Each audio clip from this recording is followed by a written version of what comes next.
Yeah, oh gosh, I could talk for hours about some of these citations. I mean, like I said, Rambo has nothing on these guys. They just personify everything that is to be a hero. And you want to talk influence and inspiration?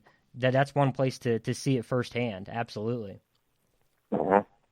They're inspiring indeed, and there are books available on the Medal of Honor that give the citations.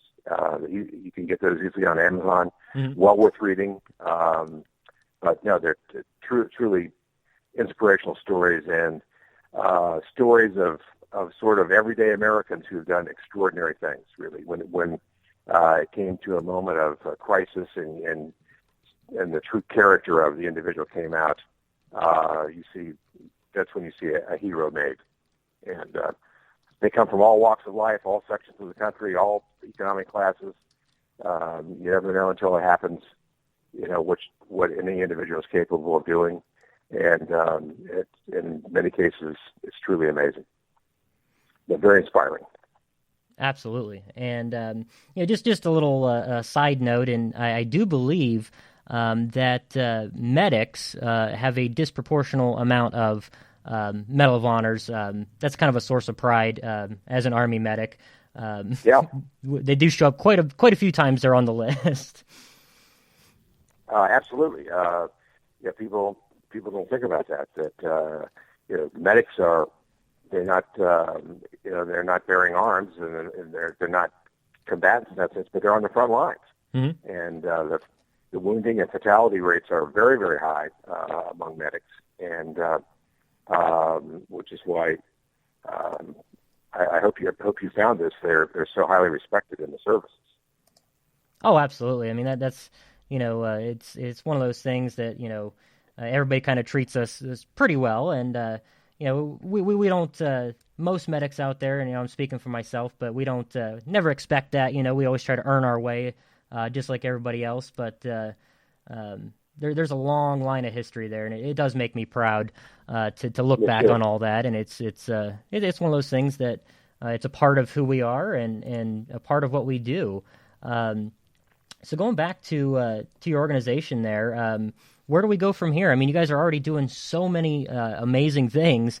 Are you looking to expand, different programs or education stuff? What about, I don't know, homeschooled kids who aren't going to get anything like this in public schools? I don't know. I'm just kind of spinballing here.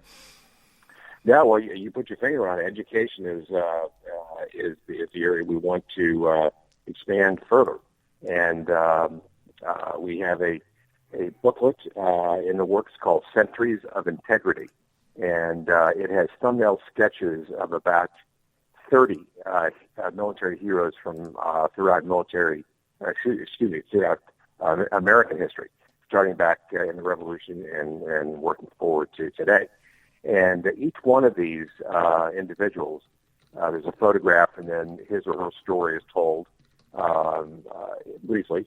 And we assign a virtue to each one of these stories, a virtue that is associated with serving in the military. So integrity, valor, Audie Murphy, self-sacrifice, patriotism, on and on and on. There's the whole series of virtues that are associated with service in the United States military. So that'll be out in another couple of months, and we'll put that online and distribute hard copies as much as we can. We'd love to get a Speaker in Schools program going that would tie in with this booklet, where schools who participated would distribute the booklet and have the students read it, and then we would assemble the student body in the gymnasium with the school band and the chorus. We would supply a speaker.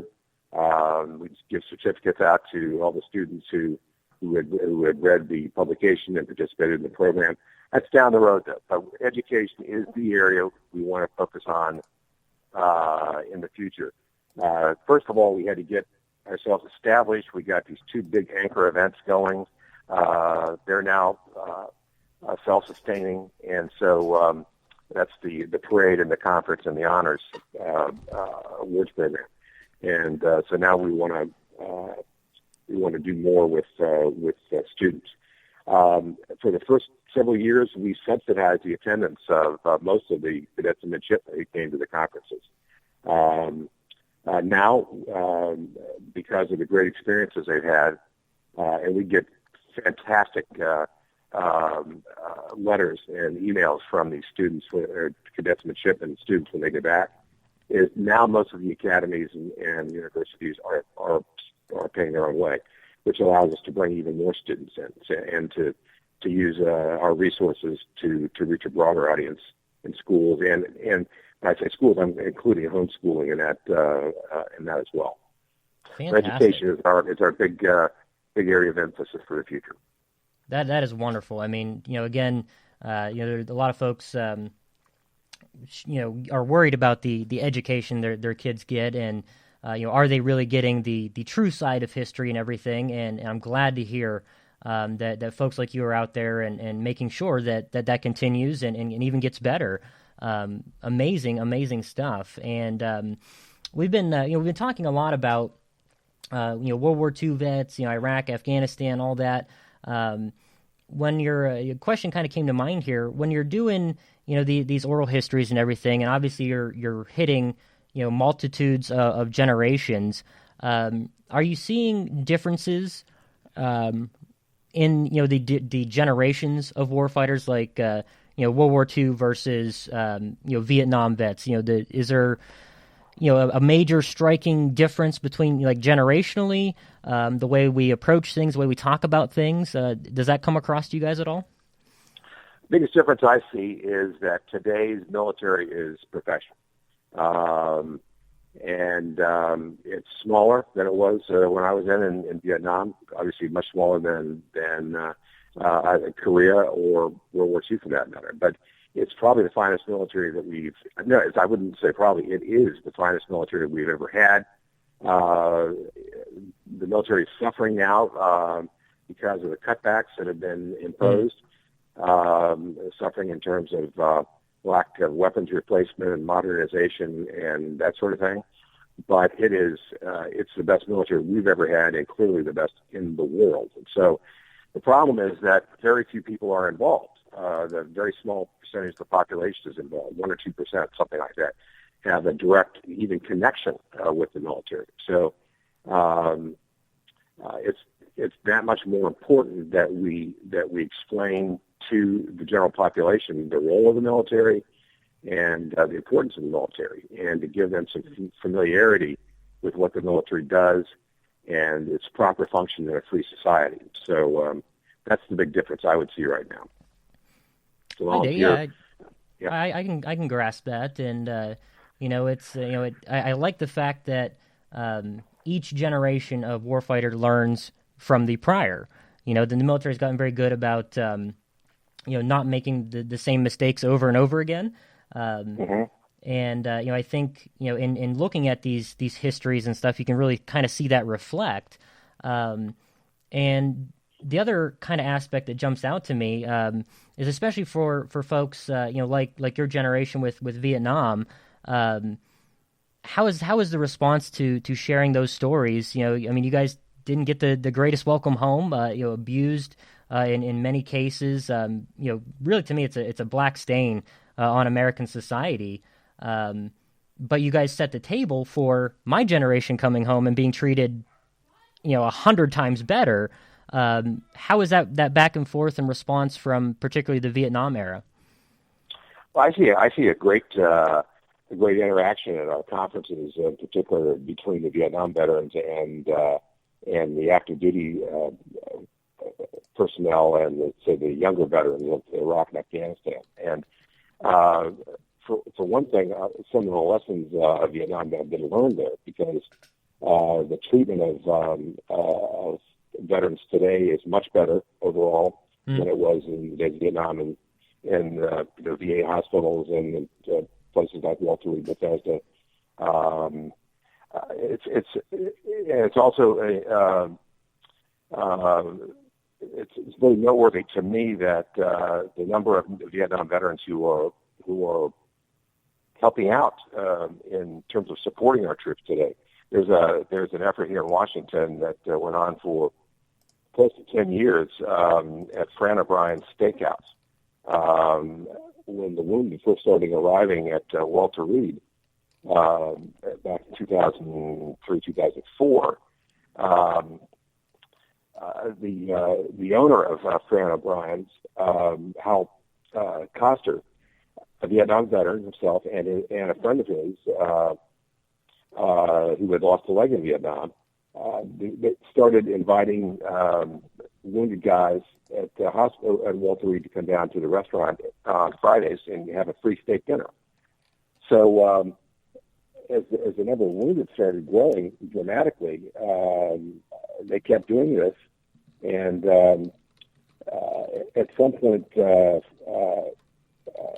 Hal's lease was now renewed for his restaurant. So he asked for help from other organizations. We tried to do our part in helping to underwrite these dinners every Friday, because they were tremendously popular with the patients at Walter Reed Bethesda and their families, who were in many cases staying there.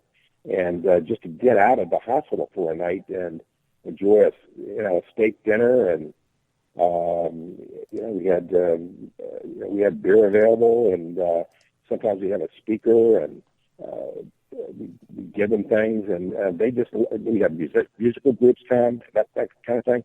Mm-hmm. So as the program grew, we got embassies involved, and different corporations and clubs around D.C. But Hal Koster and his partner Jim were responsible for that, and they took care of thousands of wounded guys, primarily guys, some guys from Bethesda and Walter Reed in this program. And sometimes these guys were there for 2 or 3 years, because of the grievous nature of their wounds. So, but they did that because they were Vietnam veterans, and they realized the way they were treated was not the way that they wanted today's wounded warriors to be treated. So that's just one example, I think. Well, and I'm glad you pointed it out, because I have seen it firsthand, and again, I do believe all veterans, deserve respect. Nobody's looking out, for handouts or anything like that. No. But the Vietnam veterans in particular, not only does the country owe them, for their service, but I do believe that my generation and future generations owes the Vietnam era a huge debt of gratitude for changing that perspective and showing us how to move forward, and that's very important. Well, it was the war was a low point, in my opinion, in the treatment of the military. The military performed magnificently in Vietnam. We never lost a battle. 58,000 killed, several hundred thousand wounded.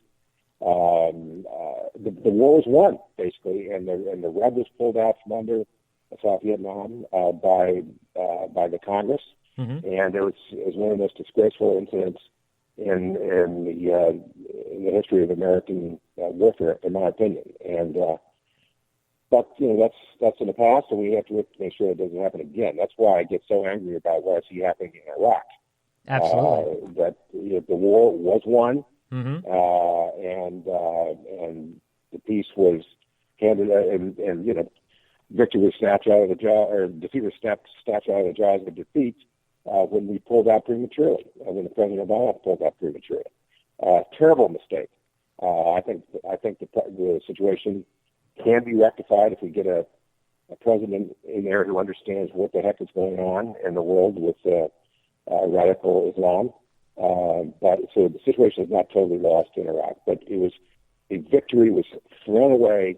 And again, the sacrifice in this case of 5,000 dead and 32,000 wounded was thrown away also by a very unthinking, inexperienced president.